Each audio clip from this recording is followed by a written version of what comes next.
Yang bolehlah kalau dituduh Bang Kodari sebagai asumsi, tapi mari kita lihat apa yang terjadi.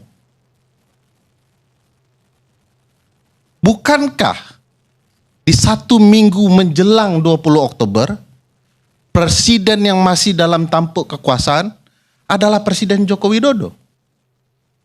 Uniknya, menjelang panggilan-panggilan terhadap calon menteri itu, pertemuan presiden dan presiden terpilih cukup dilakukan dalam berbagai kegiatan. Kenapa presiden terpilih bicara soal kabinet dan lain-lain menjelang tanggal 20 Oktober kepada presiden saat ini, padahal anaknya adalah wakil presiden terpilih? Sementara sang anak jarang sekali diajak ngobrol. Padahal pembantunya. Kalau ingin menjalankan pemerintahan tanpa keberadaan pembantu, mungkin hasil kinerja pemerintahan besok tidak tepat sasaran. Jadi waktunya agak sama dengan cara Pak SBY di 2004 dan 2009 memanggil calon menteri. Tetapi tingkah laku politiknya ini akan selalu dilihat ada kaitannya dengan Pak Presiden saat ini. Apalagi kemudian relasi presiden terpilih dan wakil presiden terpilih dilihat publik agak merenggang. Bolehkah saya membangun asumsi ini? Ya boleh. Kemerdekaan berserikat, berkumpul, mengeluarkan pendapat. Tapi nanti akan kita buktikan apakah relasi presiden terpilih dan wakil presiden terpilih akan panjang dan harmonis. Jangan-jangan kita akan mengulang kisah Bongbong Marcos dan anak Duterte. Apalagi yang harus kita lihat? Mari kita lihat jumlah. Dari 34 menteri Presiden Joko Widodo, lebih dari 17-nya adalah orang-orang yang akan dilantik oleh presiden terpilih. Artinya, lebih dari 50% isi kabinet Jokowi dipindahkan ke kabinet Prabowo. 50%. Lalu dilarang oleh Bang Kodari kita berasumsi. Padahal 50%. Sejarah sistem presidensial mana yang 50% isi kabinet presiden sebelumnya ditransfer kepada presiden yang akan datang? Beri saya nama. Terlalu banyak orang-orang Presiden Joko Widodo yang menjadi pembantu Presiden Prabowo. Jumlah ini luar biasa. Artinya ke depan dengan angka 49 menteri akan ada 34,5% yang berisi orang-orang Presiden Joko Widodo. Mungkinkah ini yang disebut oleh Bang Karni tadi sebagai upaya untuk menjaga wakil presiden terpilih? Sangat tidak percaya diri. Ramai betul orang yang mau menjaga wakil presiden. Seburuk itukah kualitas ban serap lembaga kepresidenan kita? Sehingga harus dijaga serame-rame ini. Sama dengan Pak Prabowo dan Mas Gibran menjadi jauh lebih baik lagi dan pada arah dan yang jalan yang tepat menuju Indonesia maju atau Indonesia Emas 2045 gitu. Sudah tahu nanti akan target kerjanya di depan seperti apa di depan? Sementara saya masih memahami bahwa dalam posisi saya sebagai wakil KSP ya mendampingi Bapak Kepala Staf Kepresidenan mengawal program-program pemerintahan. Kita tahu bahwa programnya Pak Prabowo ini kan targetnya tinggi, timnya juga banyak, tugasnya juga banyak, jadi perlu koordinasi. Kalau saya ibaratkan kabinet ini seperti konvoy lah, berangkatnya harus bareng, nyampainya juga harus bareng. Nah itu tantangan koordinasi dan sinkronisasi. Begitu deh.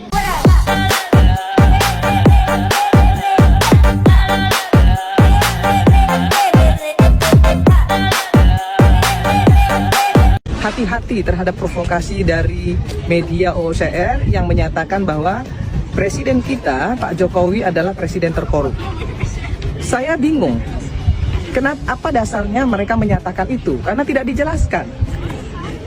Jokowi tidak menjual Indosat, tidak terlibat BLBI, tidak terlibat Senturi, bahkan bisa mengembalikan aset Freeport dari 20% menjadi 51%. Terus apa yang dijadikan dasar untuk bisa menyatakan bahwa Jokowi adalah presiden terkorup? Saya curiga ini adalah agen asing yang berusaha memecah belah bangsa ini. Kenapa? Karena selama ini Presiden Jokowi tidak pernah memberikan kesempatan kepada Amerika untuk merampok bangsa ini. Tidak pernah memberikan kesempatan kepada Amerika untuk menjadi polisi di Indonesia. Nah, itu yang menyebabkan mereka selalu tidak suka kepada Pak Jokowi.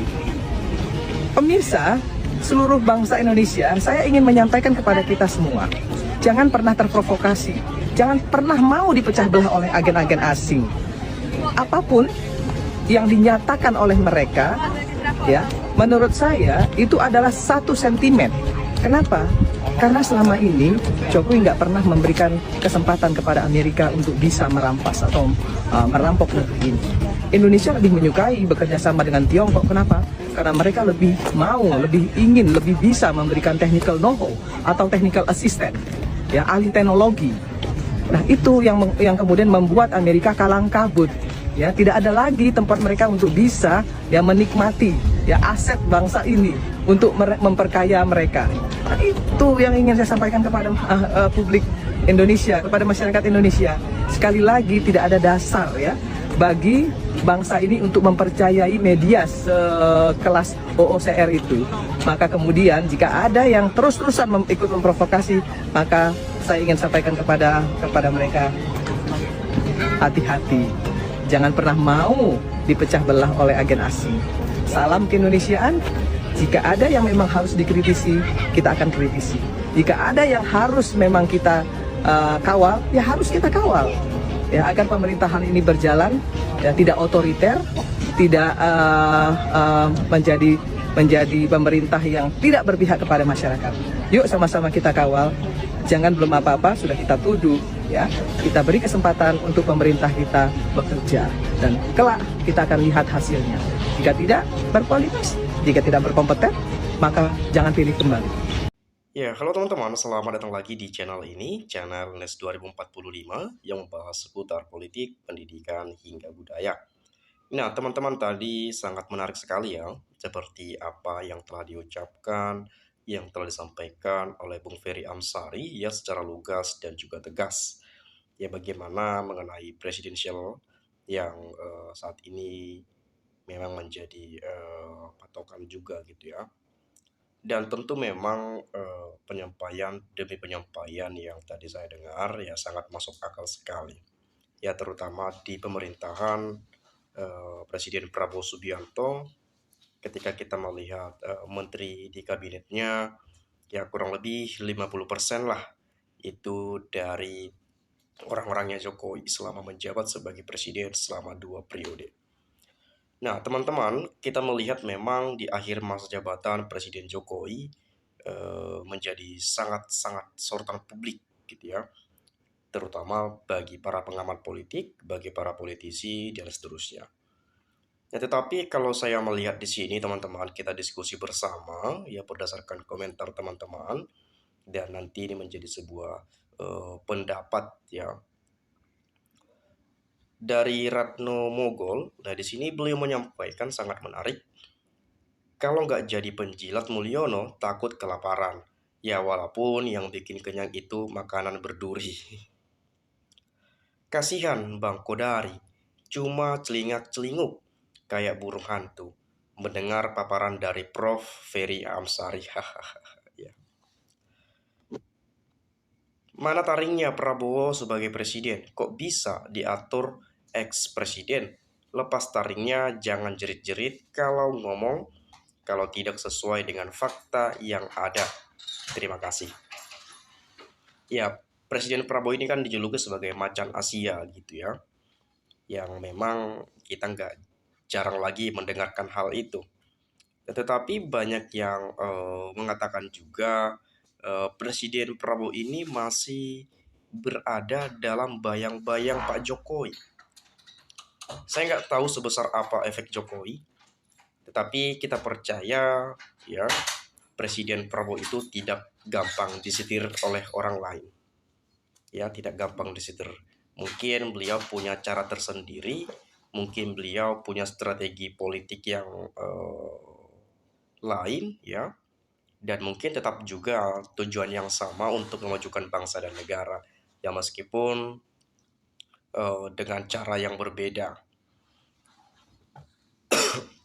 Nah, kemudian kalau saya melihat dari Muhammad Diwan, kesimpulan kami sebagai rakyat adalah presiden ini tidak berkualitas. Terlebih parah lagi wakilnya yang sangat tidak layak. Nah, sebagai wakil presiden, Gibran ini masih tetap menjadi sorotan publik ya, di mana ketika memang secara prosedural pada saat pendaftaran atau pencalonan itu bisa kita sebut cacat hukum gitu ya, yang usianya belum mencukupi ya dipaksakan gitu ya. Ya meskipun memang telah disengketakan pada sengketa pilpres di Mahkamah Konstitusi pada saat itu. Tapi ini kan tidak segampang itu hilang kejadian itu di pikiran publik. Ya, publik juga menilai, masyarakat juga menilai ya bagaimana instrumen-instrumen politik yang diperankan dan yang dimainkan. Kalau memacu pada kapasitas, kualitas, atau mungkin sekolah, pengalaman dan seterusnya, ya mungkin Gibran ini masih kurang lah gitu ya sebagai RI2. Karena dulu banyak sekali nama-nama yang muncul. Sempat juga ada muncul nama Pak Erick Thohir gitu ya. Ada muncul nama AHY. Ya mungkin ada juga Bu Hovifah gitu ya yang secara pengalaman juga tidak diragukan lagi, sekolahnya mungkin di luar negeri dan seterusnya.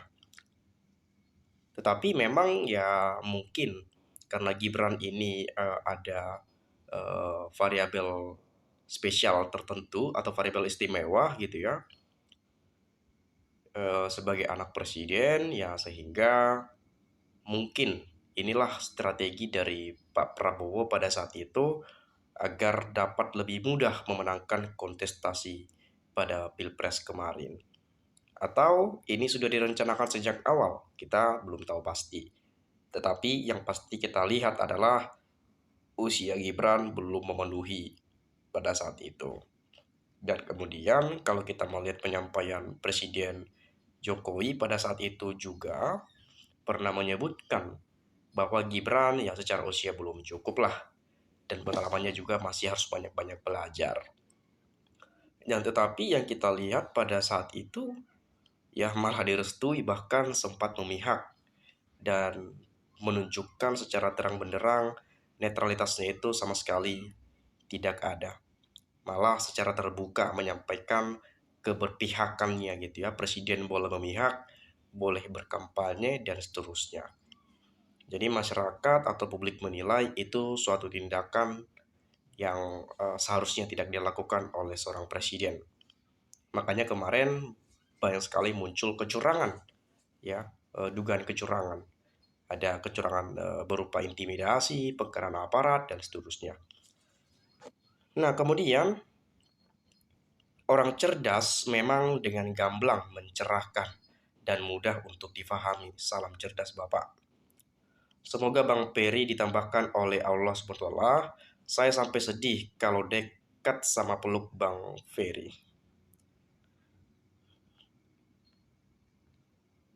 Terlalu pendek akal mungkin kodari maksudnya ya, untuk mencerna keterangan Bapak Peri Amsari karena kemunafikannya lebih kuat dari akalnya. Gibran ngomongnya payah banget karena cuma baca komik dan main para-para mainan anak-anak.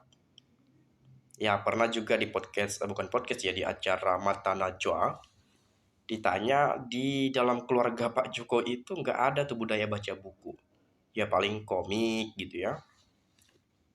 Sangat disayangkan sekali kalau sampai saat ini hal itu masih terjadi. Tapi yang namanya sudah budaya baca buku itu nggak ada, ya mungkin sampai sekarang hal itu terjadi gitu ya. Tapi mudah-mudahan Gibran sekarang lebih suka baca buku ya, baca buku dari tokoh-tokoh mengenai program-program yang nantinya akan dijalankan di masa pemerintahan ini. Nah, kemudian kelicikan mantan presiden semakin jelas terpampang nyata bagi orang yang berpikir waras. Ketua-ketua partai politik Kim Plus apakah tidak malu dipimpin oleh wapres yang pelangap-pelongo? Saya saja yang orang kampung malu kok. Iya.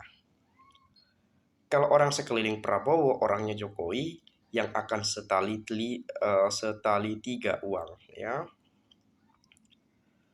Kemudian, kaulah Pak Prabowo, sayang bangsa dan rakyatnya haruslah berhati-hati karena negara ini rumit dan sulit karena banyak manusia yang rakus kekuasaan harta tahta dicarinya.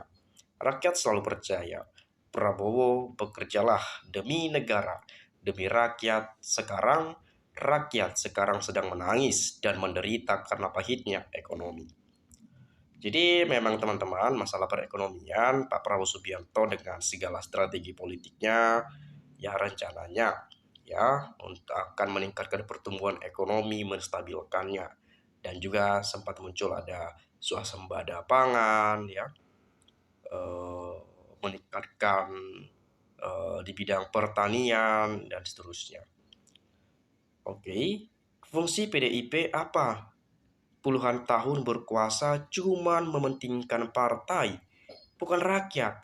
Semua wajib tunduk siapapun itu. Indonesia tanpa PDIP pasti lebih terhormat.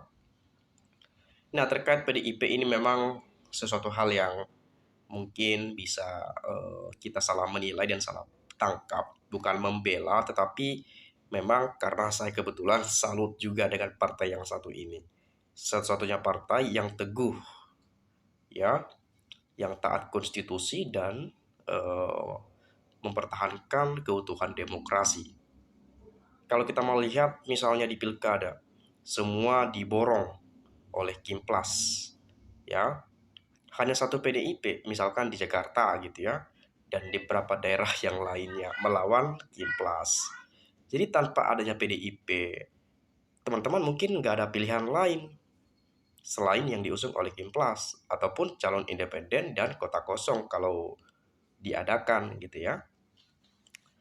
Oke, tetapi kita akan lihat yang dikenal sebagai partai wong cilik sepanjang sejarah sampai saat ini PDIP masih tetap dikenal sebagai partai wong cilik ya, kita kenal juga. Dan kemudian selamat buat Bung Kodari dan teman-temannya atas kado nahikannya ranking 3 terkorup di dunia, menindas rakyat dengan pelan-pelan tanpa darah, sungguh kriminal yang bagus. Hidup PDIP. Oke, komentar terakhir saya bacakan kepada Anda. Bang Kodari sangat bangga karena yang didukung mati-matian mendapat penghargaan dunia tokoh Indonesia atau presiden yang paling korup selama 10 tahun berkuasa. Kami rakyat Indonesia malu memiliki mantan presiden terkorup sedunia. Saya nggak tahu mantan presiden yang mana gitu ya. Mungkin maksudnya yang dituju adalah Jokowi. Karena Pak Jokowi sekarang menjadi sorotan publik dan masih bahan perbincangan hingga perdebatan. Ya mungkin teman-teman itu saja. Ya saya percaya sebetulnya teman-teman Anda semua telah mengetahui bagaimana situasi perpolitikan yang terjadi saat ini. Silakan sampaikan pendapat Anda di komentar pada video ini agar nantinya kita juga dapat sama-sama saling bertukar pikiran antar satu dengan yang lainnya melalui komentar pada video ini. Itu saja teman-teman, sekali lagi saya mengucapkan salam inspirasi, salam NKRI, harga mati.